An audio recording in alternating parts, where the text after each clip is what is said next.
ওটুলি। এই যে এই জাতটা মাসুদ রানা ভাইয়ের কাছ থেকে টোটাল 8টা জাত নেওয়া ছিল।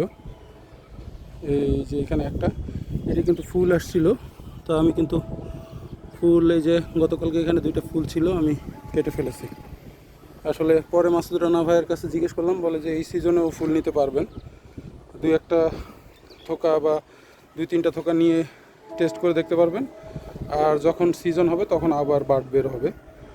তো এরপর যদি ফুল বের হয় তাহলে হয়তো এইটা থেকে ফুল রেখে দেব। আর এরপরে এই একটা ভ্যারাইটি আছে, এইটা হচ্ছে আর্লি কিয়াহো, এইটাও কিন্তু ফুল আছে। এই যে এইটায়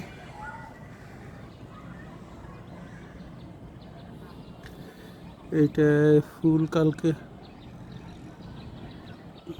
এই যে কালকে আমি ফুল দেখে গেছিলাম, এই যে ফুল দেখেন, এই যে মাশাআল্লাহ।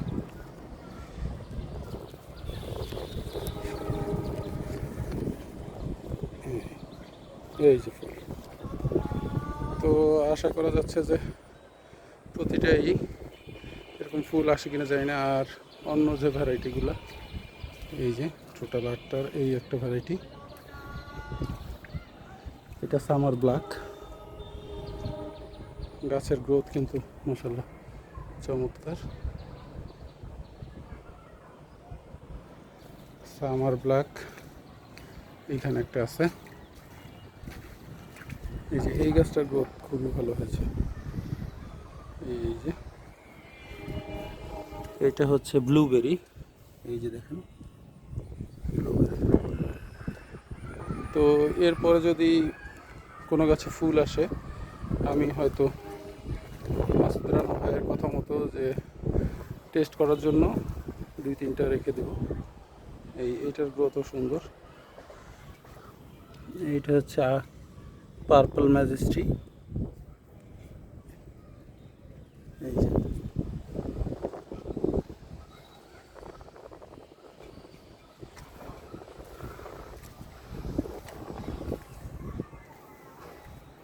এইখানে এইটা হচ্ছে হ্যাভেন কিং, এই যে হ্যাভেন কিং।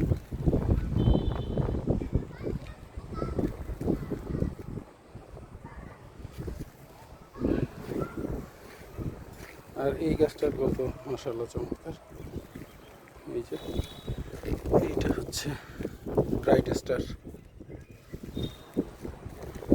তো আপনাদের গাছও, এই গাছগুলোর বয়স 2.5 থেকে 3 মাস হলো। এইটা হচ্ছে বেয়ার রুটের চারা ছিল।